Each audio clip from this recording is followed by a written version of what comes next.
Hi, this is Keri, and I'm actually in almost month 8 after my surgery for my brain aneurysm. It's been a really long 8 months. I'm not looking as well as what I have been because I've um, been going through a lot of weight loss. I've had some issues with my stomach since about the 4th month or 3rd month, I think now, really. And I've been getting treatment for that, and it's been a really tough number of months. I've been on a very restricted diet, so I've lost a stack of weight. I'm the thinnest I've been in I don't know how long, and it just is falling off me still.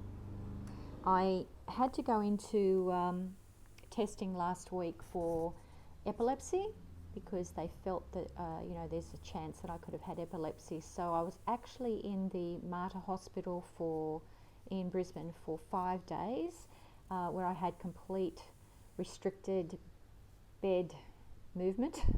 That was it. I was in bed for 5 full days, and I had electrodes all over my head. I had about 27 or 28, I think, which were to determine whether I was actually having any seizures.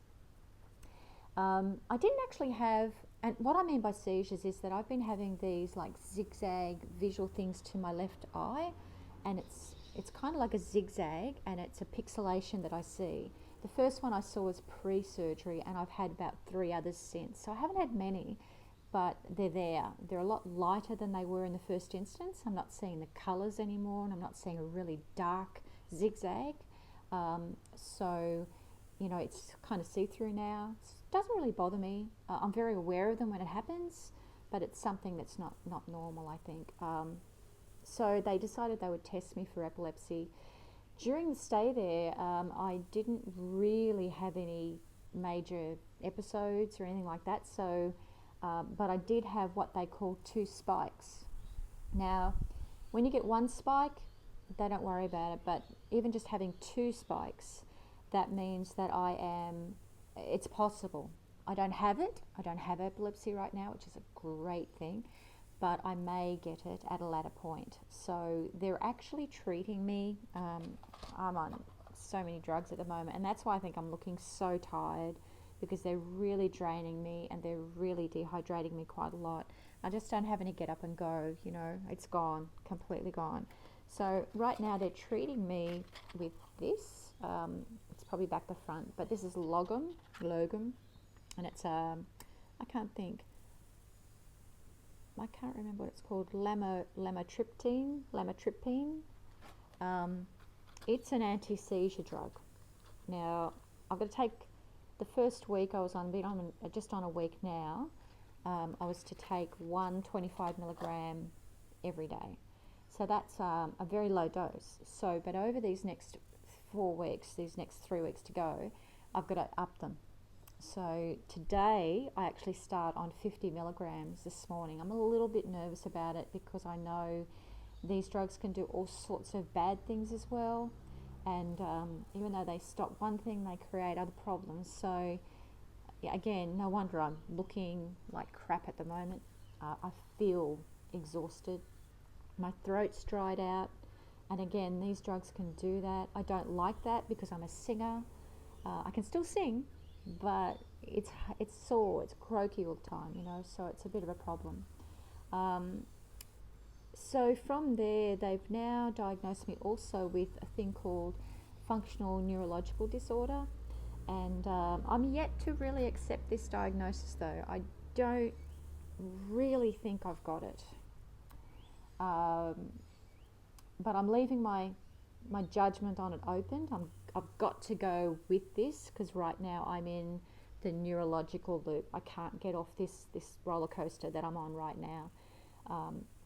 Once you're in that neurological system, it kind of imprisons you a little bit, and they have so much control over your life, and I don't like it. I'm not happy with this at all, If anything's getting me down, it's actually that.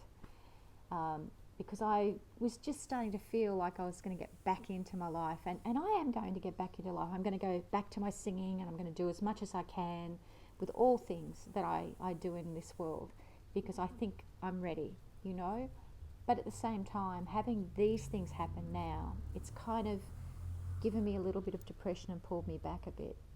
So I've got to be really mindful of that, and I've got to be careful, because I think if your depression gets you down, if it gets on top of you, you have no focus to go forward,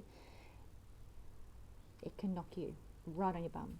So I'm very, very aware of that. So I start this drug today. I'm still taking also I'm also taking this wonderful, lovely drug here. Okay, it's Epilepsy. Again, it's a low dose, thank God, because I can't really take any drugs, much of anything really. But it's for pain for my stomach, because my stomach is still bad. They're still investigating as to what's happening there. We're wondering whether I've got an infection at some stage from when I was in hospital, and it just hasn't been treated. So I'm eating better, but again, I can't gain weight. Skinniest I've been. I'm also still taking Cartia, which is for my brain stent. You can't let that clot up. I was under the silly assumption that I'd be able to go off the aspirin, and I had one doctor say it would only be needed for 6 months. So I'm in the 8th month now. My brain surgeon has taken really ill, so I don't even have any point of reference I can go to find that out. But at the moment I'm still on them, and from what I read, I will probably need to be on it for life. And I think that the aspirin and the blood thinners have been what's caused my gut issues. So you can imagine I really don't want to be on them, but if they're going to stop my stent from actually clotting, I've got to be on it, unfortunately. I'm also taking, I haven't got a packet for these, but these are ranitidine. I take these as well twice a day. That's to help with my stomach. Again, I don't want to take these. I hate them. Just want to get off all this stuff. I take these little druggy things, Pramin, I think it is called, and that's just for anti-nausea. I'm not taking these as much now, thank goodness, but occasionally I do still need them, especially when I'm traveling, because my brain still kind of, gets a little bit woozy at times. But it's pretty good. I'm actually pretty good. I don't have any issues really. Like, I can actually drive and don't have any problems at all, which is good. But the only time I get dizzy, I find, is if I've been in a big store and there's too many lights around. So I'm just aware of that. It's just a little bit of oversensitivity still happening from the surgery, but it's $1 million from what it was. I'm also taking, this is a new diagnosis this week. I've got some iron with vitamin C because I'm anemic. Because of the limited diet that I was on, I developed really severe anemia, and I didn't know what was happening, but I've actually had muscle wastage in my arms and my thighs, and I hate that because I've always been a really fit woman, but they did tell me that if I'm losing muscle there, my heart's also losing muscle, because it is a muscle too. So everything needs to be back on deck. So I'm really eating a lot more protein. I'm really a vegetarian. I don't really like much of anything, maybe a little bit of fish occasionally, but mostly I'm a veggie. So that hasn't really helped. And the only reason I've gone into full vegetarianism was because it was so much easier for me to eat the food. Meat didn't agree with my belly. So I'm having to really eat. I'm actually eating a lot of food right now, which is more than I have. I've kind of forced myself because I need to get my body back. And I need to get rid of these dark eyes because I feel terrible. I just feel like I'm so tired. And the other thing that they've given me just in case I need it is diazepam, anxiety pills. For the most, I meditate. I may take one of those every now and again when I'm not getting sleep, because I do have insomnia these days. It's improving, but you kind of, I think what happens after a brain aneurysm, or anything to do with the brain, which I've been coping with for some time and not feeling my best, you do get a little bit of anxiety, and I feel you become hypervigilant. So when something's going on in your body, you really are aware of it. If you have a pain in your head, you're thinking, is that the aneurysm? Do I have another aneurysm forming? Or what else is going on? Am I having a stroke or a heart attack? You know, it's crazy, I know, but when you go through something like this, you've got to be prepared. You must be prepared for that difficulty in just living normally and feeling normal. You aren't normal anymore. This is a new normal. I'm a different person to the person I was a year ago. And if anything, even with all these physical ailments that I have, I actually feel much stronger. I feel, you know, not so much free in the health side of things, but free in me. I feel freer to be me. I don't care what people think of me anymore. I don't. I used to. Now I just do whatever I want to do. I do whatever I want to do, and I want to do it with gusto, because time's precious.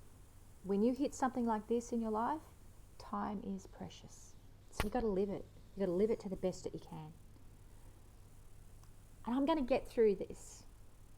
I am going to get through this without a shadow of a doubt. I am so positive to get through this. I'm hoping the other diagnosis that they've given me, which is functional neurological disorder, doesn't come into being. I'm going into treatment real soon for that. And again, I'm not sold on the diagnosis. I think it may apply to some symptoms I've got, but I'm not sold yet. So they're going to have to really prove that one to me. When it comes to functional neurological disorder, what happens, I'll actually come back, I think. I might talk about that in the next video, because I think that deserves a whole video on its own. So let me come back to you. But at the moment, home, I've been home for like 3 days. I'm enjoying just being home, being out of hospital again. For those tests was just, 5 days of real boredom, with things stuck all over me. It's nice to be home and just enjoying the Queensland sunlight. So things will get better, I know they will. But anyway, I'll be back soon, and I'll discuss functional neurological disorders so that you know, just in case you also are having similar problems and similar symptoms. Okay, sorry I'm not looking great today, but I'm just so tired. All right, see you soon. Bye.